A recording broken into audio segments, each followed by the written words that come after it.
You're recording already? What is this laugh? Welcome to the Red Couch The couch review session. Review session. Volume 1. We just finished watching this movie called Queer.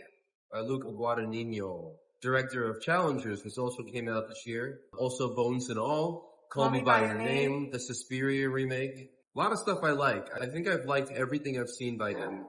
I haven't seen A Bigger Splash, and I haven't seen his earlier stuff in Italian that I know exists. Starring Daniel Craig.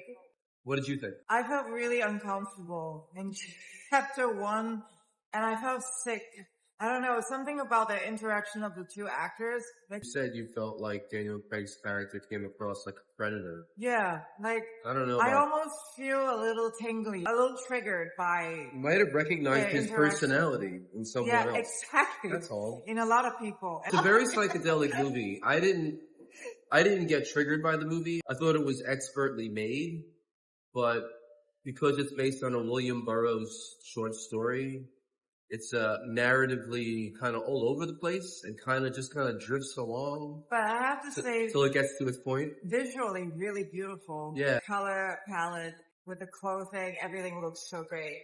Kind of reminded me of David Lynch a little bit here and there. David Cronenberg's Naked Lunch, maybe a little bit, also based on a William Burroughs novel.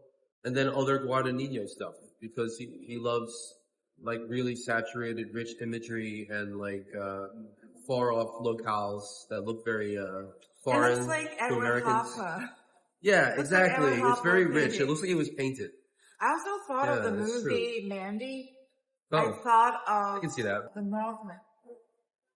Oh, that's funny. That kind of like looking forward to raw emotions. There was a surprise guest, Jason Schwartzman, looking unrecognizable. Oh my god! And really charismatic, but like kind of hilarious.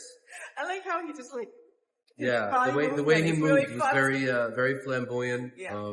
Not as needy as he usually is. In a lot of the Wes Anderson movies, his characters always seem like they need approval from like a father figure, and in this, kind of like seemed like a guy who did used to need that and is now just kind of resigned himself to being kind of slightly bitter and like funny and alone.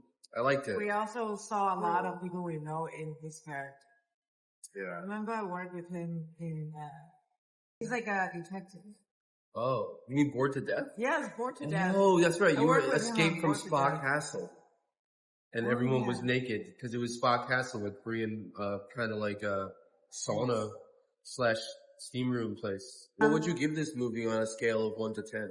I'm still processing, obviously, but I wanted to catch our raw reaction. It's a beautiful looking movie.